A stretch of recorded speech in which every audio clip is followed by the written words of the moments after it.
Welcome to Wrestling with Heart, a podcast looking at pro wrestlers giving back to their community. Join me, Stanley Carr, as I interview wrestling's hottest names who use their platforms as entertainers to raise awareness and do community service. Hello and welcome to another edition of Wrestling with Heart. This is the show where we talk with professional wrestlers and professional wrestling personalities about their lives in and outside of the ring, as well as doing acts of charity work, community service, volunteering, and spreading positivity. We're always about the positive vibes here on the show.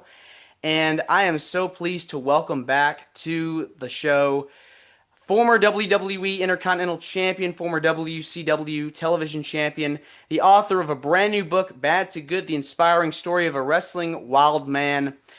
Pleased to welcome back Marc Mero. Marc, welcome back to Wrestling with Heart. Stanley, thank you for having me back. Good to see you again, man. It's good to see you. Was reading your new book, incredible. Wanted to touch on some stuff here we didn't really get to talk about last time. You had a really interesting childhood, you know. Parents got divorced at an early age. That must have been hard. And the cool thing I think that happened in my life is going through these adversities. I understand what someone is going through when I meet these young people, especially at the schools of their parents maybe going through divorce. And it brings back the memories of my parents going through. I was only 8 years old. So I can really relate to that heartache and confusion as a young person. And even, kids that felt like, in fact, you blame yourself. Like, what did I do wrong that my parents are splitting up? And so going through all those gamut of emotions and situations, I understand and am able to help so many young people that are going through similar things. And not just with divorce, but with anything, with a broken heart, divorce, a drug addiction, alcoholism, whatever it would be, I've been able to relate to. Yeah, I mean, as a young kid, I mean, losing your parents at 8 years old, it does something to you. Start getting into trouble. You had mentioned some instances where you were getting involved with some things and joined the wrong crowd. Started getting into the drugs and stuff like that. How old were you when you started drinking alcohol for the first time? Well, I mean, that didn't come until later on in my life. I mean, once I got pretty much got out of high school is where I really started to go south, and make some really bad choices in life. We become who we surround ourselves with. I tell this to students all the time. Your friends are like elevators. They either take you up or they take you down. You show me your friends, I'll show you your future. Yeah, I mean, they say choose your friends wisely, and you really have to be careful of the path that you go down. You had mentioned in your book about starting fires. How did that all come about? It was a one particular fire, Stanley. No, I was a little kid. My dad was kind of disciplinarian, so this was before my parents were divorced, and he was getting a back operation in the hospital, so he wasn't there. And I thought, oh, my dad's not here, and I had this in my bedroom. My bed sheets had these little fringe tassels hanging off them. And I remember getting a lighter and lighting one of the fringes. It would just kind of just crawl up the side of the bedspread, and they would usually go out. And I would do it over and over. And I started doing like a bunch at a time. Well, this particular time, it just went up fast and caught the whole bedspread on fire. And it started getting so high that it started hitting the ceiling. And that's when I got really scared. And I went and woke up my mother and said, "Mom, there's a fire." And she comes running down, and we had to get out my brother who was 2 years younger. We had to get him out of the house, and we had to get my sister out of the house. And we sat there in the street, and all the neighbors were coming out. And I just remember it was really cold that day, and we were all outside watching our house burn. And it was traumatic. And all I kept thinking about is what's my dad going to do when he gets home? Because this is going to be a whooping, man. But it was really amazing. When my dad did finally get home, we had to stay at a neighbor's home while they rebuilt our house. And while we were staying at the neighbor's house, I'll never forget my dad taking me in the room, and I'm thinking, oh my gosh, I'm in so much trouble. And my dad just looked at me, and he could see that, there was nothing more he could do that make me feel any worse than I already felt. And he just asked me, "Did you learn your lesson?" I said, "Dad, absolutely." He never hit me, never said another word about it. And we had the house rebuilt, and it was, months down the road we moved back into our home. But it's a story I never shared. And I thought, I want to share stories that I've never told anybody about, growing up and things I went through. And sometimes people don't understand that we all have our flaws in life. We all have our, things that we've been through or have done that maybe we never should have or regretted or whatever it would be. But I think about all the paths I took in life, good or bad, have led me to the place I am today. And Stanley, I couldn't be happier. I couldn't be more blessed to be able to do the things I love to do, travel all over the world, help as many people as I can help, and continue to make a difference. Yeah, I mean, you're sharing these life lessons with the kids that you're talking to and speaking to these kids at schools. Um, Now, I found something pretty interesting. So before you got into wrestling, you started watching at an early age. You were a fan of Bobo Brazil. What was it about? What was it about Bobo that made you go, man, this is so amazing? Well, Bill Brazil was just a character as far as, he kind of do this cocoa butt, and these guys would just fly for him. I mean, he'd bop him on the head, and we used to think that was the coolest thing. My brother and I would always wrestle in our own room. We had bunk beds, so we would be on the top bunk bed wrestling around. Well, that bunk bed broke and fell through, and all the wood frame busted. So, my mom couldn't afford a new bed. So we would put him on the ground and it'd be the shape of a wrestling ring. So he said, "This is great." And we'd wrestle each other. One guy's being the good guy, the other guy being the bad guy. And then the cocoa butt would start coming out. We'd bop each other on the head and had so much fun.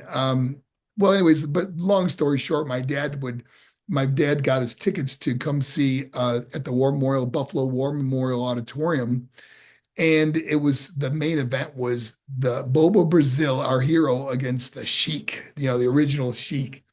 And we'd have good seats. We were up so high, but we were watching, and Bobo Brazil was really destroying the Sheik, bouncing him all over the ring.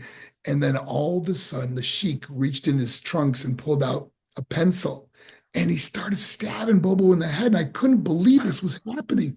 And I remember that Bobo Brazil, when he stood up, blood was pouring out of his head. And I said to my dad, "Oh my gosh," I was so scared because I was thinking, what if it becomes? First of all, I asked my dad, "Why aren't they getting the police?" I couldn't understand why this guy was allowed to do this. And then I thought, what if it becomes up here? We're up so high. So it was a traumatizing experience being a little kid watching this. But this is what the coolest thing about this story, telling you this story, Stanley, and the listeners out there. Well, it's now fast forward to when I'm the character Johnny B. Bad, wrestling in WCW and wrestling at I believe it was Cobo Arena or Joe Louis Arena in Detroit. Can't remember which one it was, but anyways, the original Sheik comes backstage to say hello to the boys. Comes in the dress room and he comes up to me, and goes, "Man, I love your character." And he says, "I'm the Sheik." And I said, "The original Sheik?" And he said, "Yes." And I shake his hand and I pull him in. I give him a big hug. I go, "I got to share a story with you." And the smile on his face said it all, that he was able to exude that character so well that he just traumatized this little kid who will never forget it. That why weren't the police going after this guy? He's a murderer.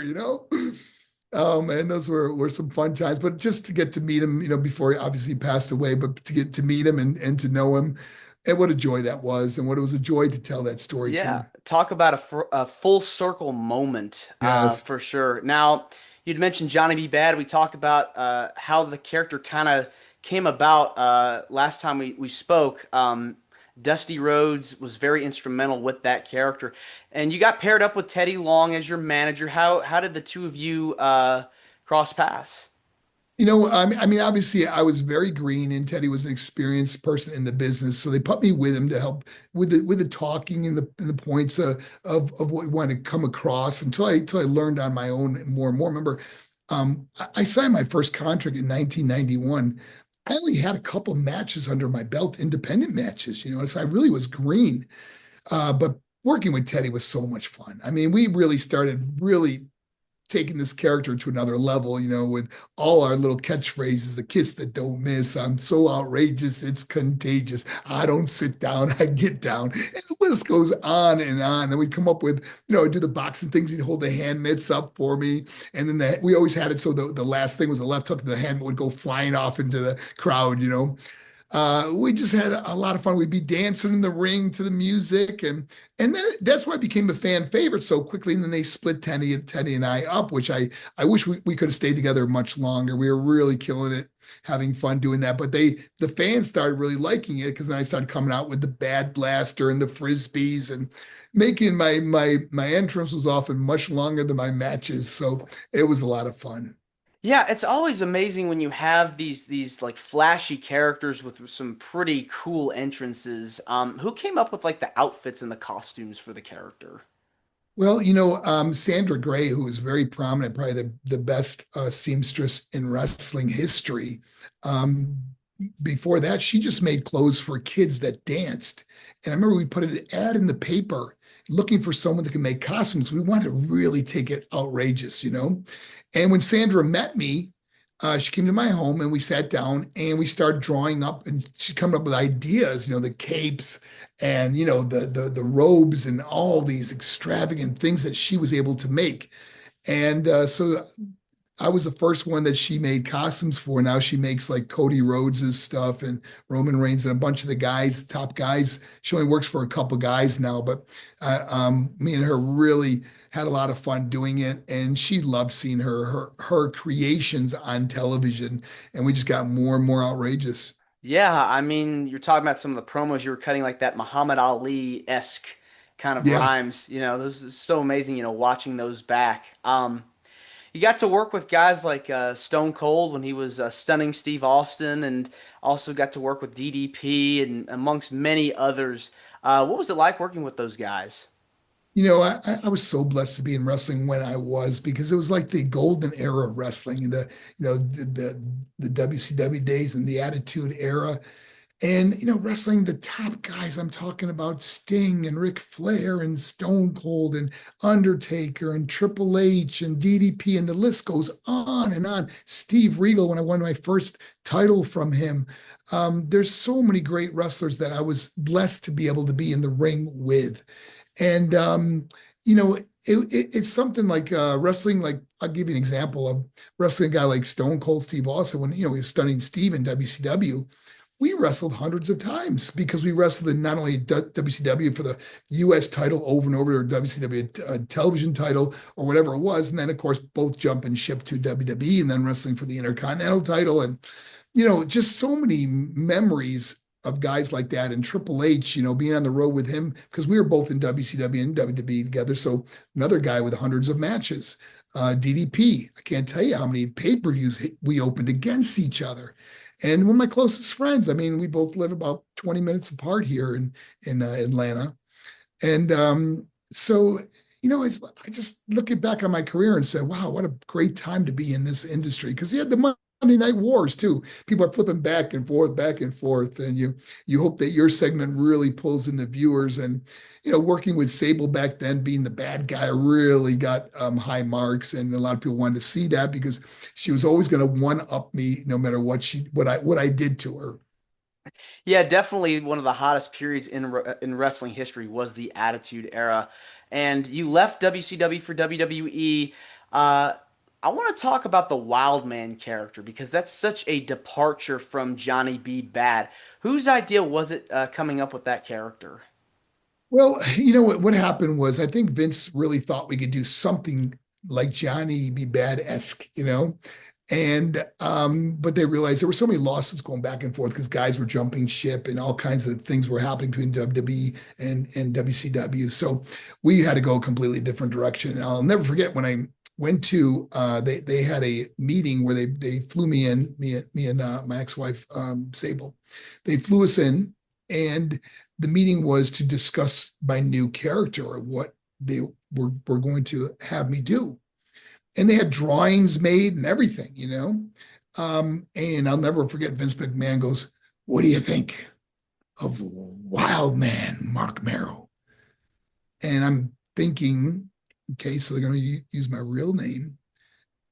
And I said to Vince, I go, well, what's a wild man?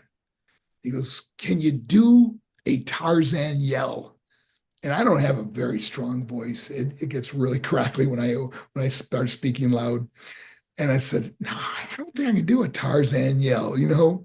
And he goes, I like the wild man. I thought, and I said, well, am I from the jungle? I mean, what am I? He goes, well, you got this beautiful girl next to you. And it goes on and on. And it was like, whoa.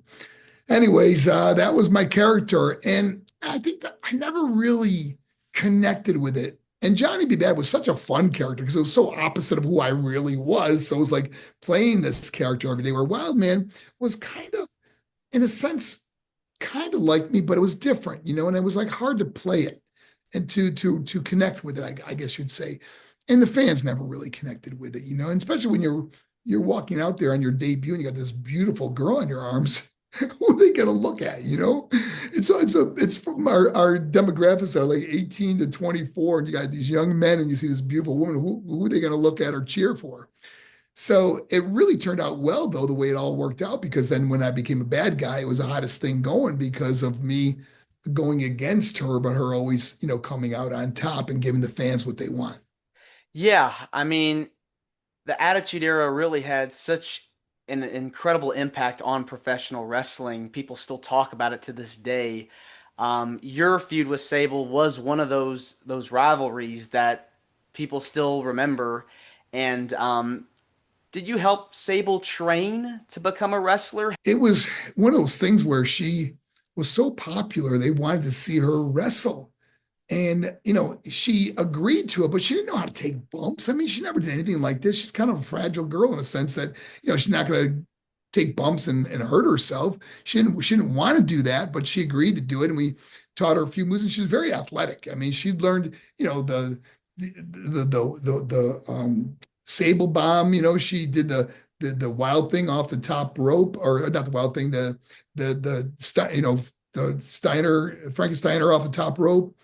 She did a lot of really cool moves that taught her, and then taught her for a finish was my TKO move, which she did great. But she had great people working with her that made her look so good. I mean, when you talk about wrestling Tori and Luna Vachon and Jackie, they all knew their role and they knew they had to get her over. So they made her look like $1 million, like she's done this her whole life. And she really did I thought she did a great job for the limited time she had to prepare for a match and get ready for. Remember, her first match is like WrestleMania. I mean, here we are at sold out Fleet Center in Boston, and she blows the roof off the place when she comes out after Luna during that match. Yeah, WrestleMania is like the biggest show of all time. I mean, I'd imagine you were on cloud nine getting that opportunity. Oh man, it was great, and to get a win at WrestleMania and start our feud together. Me acting like it was all because of me, where she actually got the pin in the match. So it was a really fun thing, and I hear people say, well, it kind of ruined your career because you let her get over. But you know what? When you look back on life, I don't live with regrets, and whatever happened happened. But our goal was to make her a star, and that's what we did. And she became one of the biggest female stars ever in the history of wrestling. Yeah, definitely Hall of Fame worthy for sure. It was help to kind of help transcend the business. Well, all my other managers are in the Hall of Fame. Jackie, Teddy Long, she should be too. Yeah. You as well. I mean, Yeah. you were able to, have such an incredible career, not just in the ring, but out of the ring, with your charity, Champions of Choice. We talked about this last time. Was there like a pivotal moment for you where you were like, I really want to help these people because I've been through it. Now this is my time to pay it forward. Well, a lot of people don't realize that even when I was with WCW, we're talking over 30 years ago, I was going to schools then, and nursing homes and rehabilitation centers, and helping people, and giving a positive message. And then I just fell apart, eventually and made some really bad choices in life, but then making this amazing comeback where now in fact, this coming school year will be my 19th year speaking at schools. And, before the pandemic, I was averaging 230 a year. Now it's a crazy schedule. And I just enjoyed so much. And I'm looking forward to these next, whether it's a year or two more, I don't know how many more years I'll continue to do it. But while I do it, I love it. As long as the students continue to enjoy it, it's crazy that more people recognize me from public speaking than they did from wrestling. I mean, I'll go through the airport and someone will come to me and go, "Hey, aren't you that YouTube guy?" or something like that. I saw your speech about your mom or something that, resonates with them because of something I said or did other than wrestling. Yeah, I mean, you give these inspirational quotes and messages that resonate with a lot of people. What are some of the messages that you feel have been the most um, inspiring to you? Well, I think that so many people are that get judged by other people, they take it to heart, and it really affects a lot of young people. And now with social media and everything that, these kids get so hooked on social media, they spend hours just scrolling through their phone at night and they don't get the sleep they need. And you see a lot of attitude problems and depression, anxiety, things that I've never seen the likes of which it is now. But also, to cherish your family, man. I lost my mom was only 58 when she passed on. So My sorry. little brother died 2 weeks after my mother. He was only 21. My sister died at 21. And I just seen so much death in my life that I really appreciate every moment. I don't live in time, I live in moments, and every moment is something I cherish. And every day I want to have a reason to get up in the morning. Like Stanley, I'll never retire. I'll just refire. You have to have a reason to get up every day and do something. And that's what's so sad is like so many people wait their lives to retire, to get away from this job that they had a reason to get up every day for. And the statistics prove that many times within 6 years, a lot of people that retire are gone or dead. You have to continue to do something. I'm not against retirement, but I'm saying find something else to do in life. Find something that is your passion, your joy, helping other people. Man, I tell you, there's no greater joy than helping another person. And every day receiving letters from students or parents or someone that I may have helped and never even realized that saw a video or a quote or something I said. It's the greatest joy in life.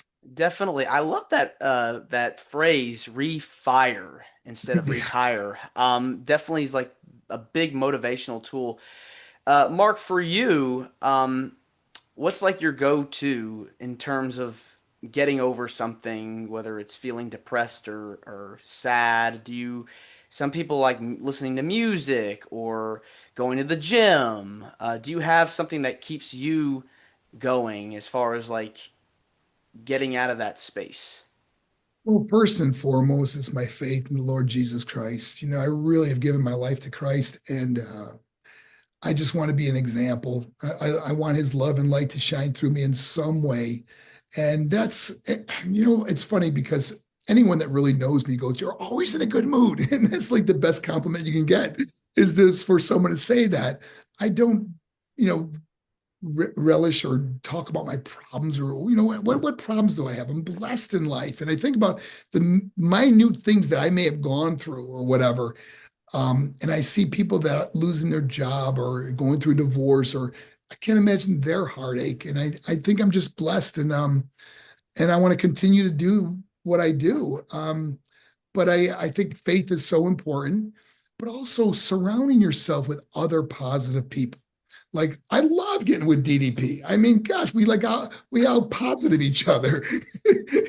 We always challenge each other too, whether it's push-ups or ab workout or whatever it is. We always challenging each other and it always ends up with laughter, because we're getting older now and we're not like we used to be where we can go, 2 hour workouts or whatever, because he puts me through what he calls the gauntlet, which is the ice bath, It's the on the bike with the oxygen tanks on. Then it's the DP yoga workout with the power cuffs, and then stretching. And oh my gosh, it's an incredible workout that he takes a lot of. He has a lot of celebrities that come to his place and do the workout now, but we do it as buddies and have a lot of fun.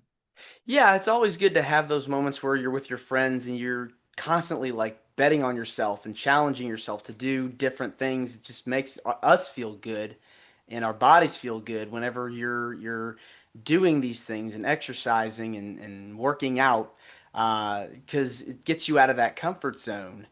Now you said you've been all across the country, you've been around the world. What have been some of your favorite places to go visit and talk to kids? Oh my gosh, I think the craziest one, when I say crazy means like you would never expect this. When I went to Russia and spoke at their schools in Russia, and I had a translator that was phenomenal. Like this translator was so good. He would like tear up at every single presentation. It was like I was talking to the kids, you know. So I would talk and then pause, and he would say what I'm saying. So it was never like we were stepping over each other. He was so good, you know. He really listened well. And but the kids were just like our kids. There was no difference. Like if they didn't speak a different language, I would never know anything was different. They all wanted to come up and give me a high five or hug me or sign their shirt or whatever it would be. You know, it was amazing. The kids were so receptive to it. And then I went to drug and rehab centers in Russia. I spoke at a big church in Russia too, which was something I'll never forget. And seeing all those people, you know, raising their hands and praising God, it was just beautiful. The other one that was really stands out to me is when I went to Guatemala and spoke not only to all the students, but then they had all their parents come back at night. And these parents were really engaged in their kids' lives. Now, which was amazing about this one was that during the day, I spoke to, you know, I don't know, a couple thousand students, but I got to speak in my own native tongue, English. They all learn English over there. They grow up learning English. So now, fast forward, I go to the night event where they have like three translators, and all the parents have headphones on. So the different translators are translating what I'm saying to the parents because they don't speak English. And it was just amazing dynamic that how this world is changing so much, where so many people are learning English as opposed to their not just their native tongue. But yeah, going to different countries has been phenomenal. But I mean, there's nothing like being in the United States. I love help. I go to Canada a lot too. In fact, I'm kicking off my 19th year in Canada at a tribe, the Indian reservation.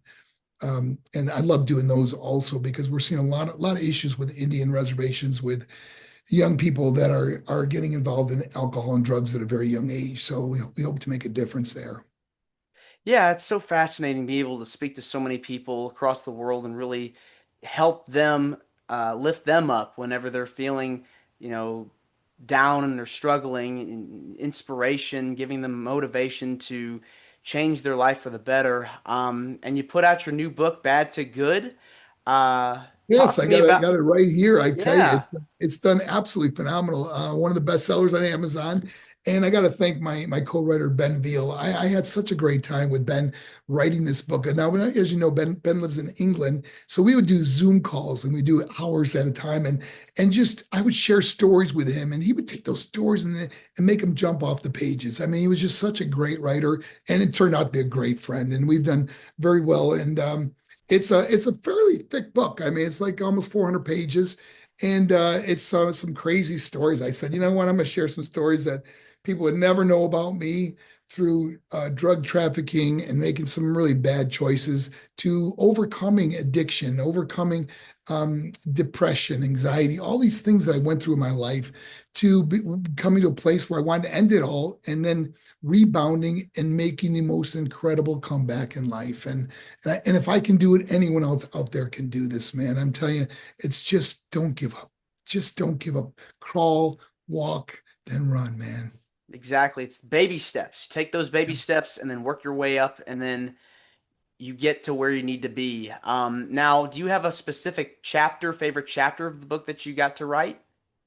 You know what? I think that the chapters that I enjoyed was when we talked about it's what I do now. I love, I mean, obviously we shared all the stories from wrestling and stuff because we certainly wanted to give the wrestling fans something to really enjoy about the book. And I was very forthcoming about my time and obviously my divorce from Sable and moving on in life and how that takes its toll on you. And then and now finding a person in my life that I absolutely adore and just having the best time. We all go through heartaches, but after every storm, the sun will eventually shine. And I tell people it's gonna be brighter than you could ever imagine. Man, just don't give up, man. Just keep moving forward, keep moving forward. And that's what I did. I just kept moving forward and then it's like almost like God assigns people in your life. You meet someone, you get invited to this thing, something happens, but stay positive because man, there's something amazing about a positive attitude. It helps your health, it helps your relationships.